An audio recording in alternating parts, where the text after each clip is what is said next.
Should old acquaintance be forgot and never brought to mind?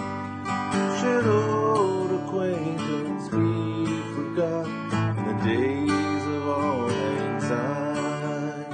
For Auld Lang Syne, my dear, for Auld Lang Syne, we'll take a cup of kindness yet for Auld Lang Syne.